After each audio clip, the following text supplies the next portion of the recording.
여러분 안녕하십니까? MBC 뉴스데스크 계속해서 대전, 세종, 충남 소식입니다. 휴일인 오늘 대전과 세종, 충남 지역은 모처럼 미세먼지 없는 맑은 날씨를 보였지만 바람이 강하게 불어 꽃샘추위가 이어졌습니다. 내일 아침 최저 기온은 영하 3도에서 영상 4도로 출근길은 쌀쌀하겠고 오전에는 바람이 불면서 체감 기온이 더 떨어지겠습니다.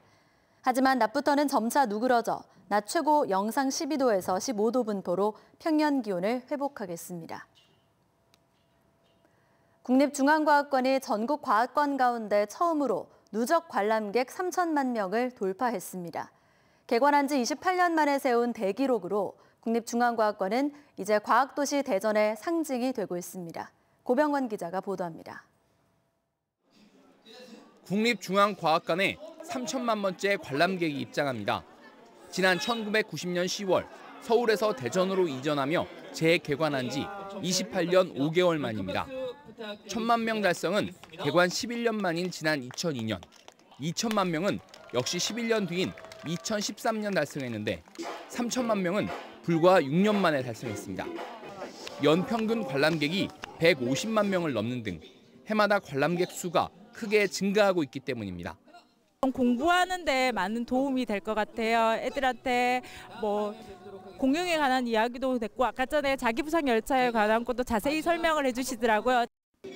국립중앙과학관은 국내 최고의 역사를 자랑하며 1993년 대전 엑스포와 다양한 특별 전시전 등을 통해 대한민국 대표 과학관으로서의 입지를 굳혀가고 있습니다.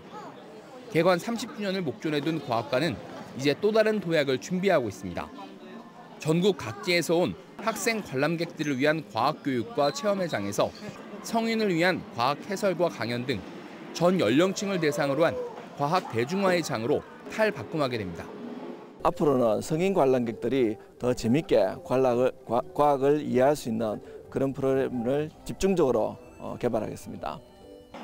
30년간 대덕 특구를 지켜온 국립중앙과학관은 대한민국 과학 대중화를 위한 또 다른 출발을 준비하고 있습니다. MBC 뉴스 고병권입니다. 프로야구 한화이글스가 외국인 투수 체드벨의 역투를 앞세워 두산 베어스의 대승을 거뒀습니다. 한화는 오늘 잠실에서 열린 두산과의 경기에서 8이닝 동안 안타와 볼넷을 각각 하나씩만 내주고 무실점으로 막은 체드벨의 호투와 타선의 응집력으로 두산의 11대 1로 이겼습니다. 개막전의 패배를 서력하고 1승 1패가 된 한화는 모레부터 광주에서 기아 타이거즈와 주중 3연전을 치르고 오는 29일 NC 다이노스를 상대로 대전에서 홈 개막전을 갖습니다. 주사를 맞고 부작용이 생기거나 수술 후유증이 발생하는 등 환자와 병원 간의 의료 분쟁이 해마다 늘고 있습니다. 특히 가수 신해철 씨의 죽음 이후 지난 2016년부터 의료 분쟁 조정법이 개정됐지만 피해 구제는 여전히 쉽지 않은 실정입니다. 조명아 기자입니다. 대전 유성구에 사는 50살 A씨는 지난 1월 아랫배에 통증을 느껴 동네 의원을 찾았습니다. 이곳에서 A씨는 진경제와 소염제 등 주사를 2대 맞고 의료진의 권유로 당일 종합병원에 갔습니다. 검진 결과 A씨는 비감염성 위장염을 진단받고 퇴원했는데 만 하루가 지난 뒤 다시 열이 심해졌습니다. 종합병원 의료진 소견에 따르면 엉덩이 부분에 감염 증세가 나타났고 염증 수치가 높아 결국 2주가량 입원 치료를 받았습니다. 동네 의원에서 맞은 주사 부작용으로 의심됐지만 해당 의원에선 절차대로 했다는 답변만 돌아왔습니다. 소비자는 아무것도 모르는 상태에서 의료진을 믿고 주사를 맞는데 많이 억울했죠. 그러니까는 병을 고치러 갔는데 오히려 감염이 되어서 최근 3년간 한국소비자원에 접수된 의료 서비스 관련 상담 건수는 8만 건이 넘고 대전과 세종, 충남에서도 한 해 평균 1,500여 건이 접수됐습니다. 하지만 전문 지식이 없는 환자가 피해 사실을 입증하기란 쉽지 않습니다. 가수 신해철 씨의 죽음 이후 지난 2016년부터 의료분쟁 조정법이 개정돼 벌금과 과태료가 강화됐고 병원 동의 없이도 조정 절차를 밟게 됐지만 사망과 1급 장애와 같은 중대 사고로 국한돼 있습니다. 한국소비자원은 의료진 과실이 의심되면 진료 기록을 확보하고 전문가 도움을 받는 게 최선이라고 조언합니다. 객관적인 근거 자료는 진료 기록입니다. 그래서 그런 진료 기록을 확보하셔서 전문적인 상담을 받아보시는 게 좋을 것 같습니다.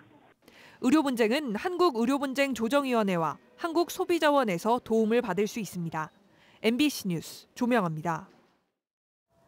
대전과 세종, 충남 지역 혈액 수급이 만성적인 부족 상태입니다.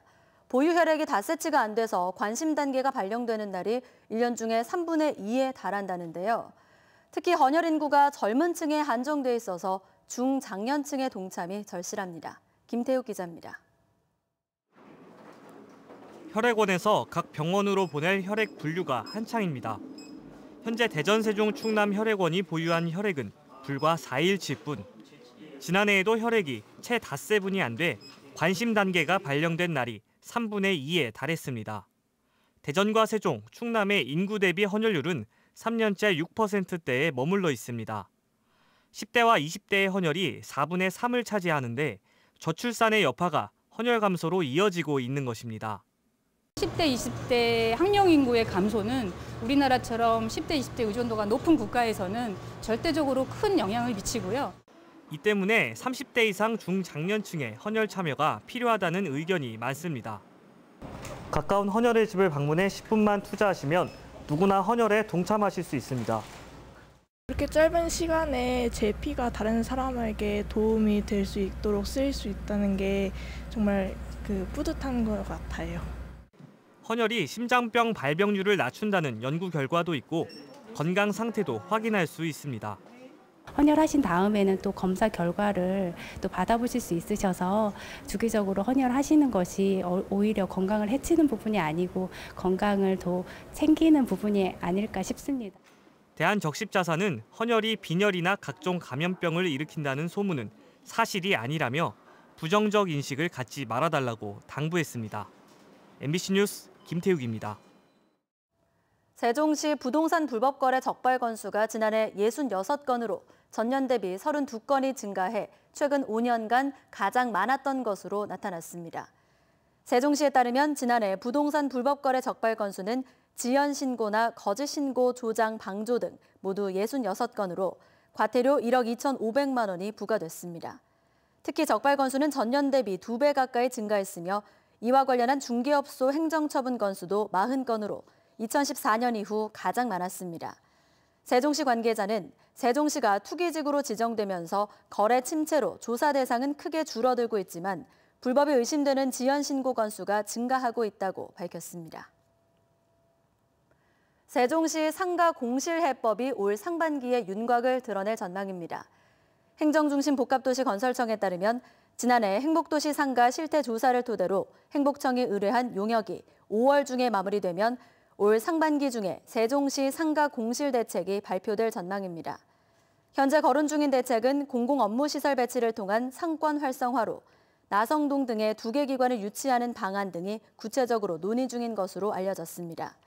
이는 민간 투자 유치 부진에 따른 불가피한 선택이라는 분석과 함께 일각에서는 이제는 기업, 대학, 문화시설, 의료 등 자족 성장 기능 강화를 통한 대책을 마련해야 한다는 지적도 제기되고 있습니다. 아산시가 내일부터 아파트 분양 계약이 이루어지는 탕정신도시 분양과 관련해 이른바 떴다방 등 불법 중개 행위 단속에 나섭니다.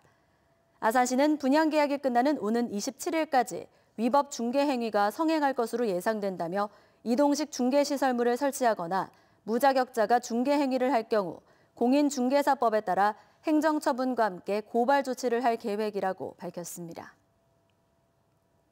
평택에서 익산을 잇는 서부 내륙 고속도로 건설 사업이 재개돼 1단계 평택 청양 부여 구간 건설 공사가 이르면 오는 9월에 착공합니다. 대전이었습니다. 고맙습니다.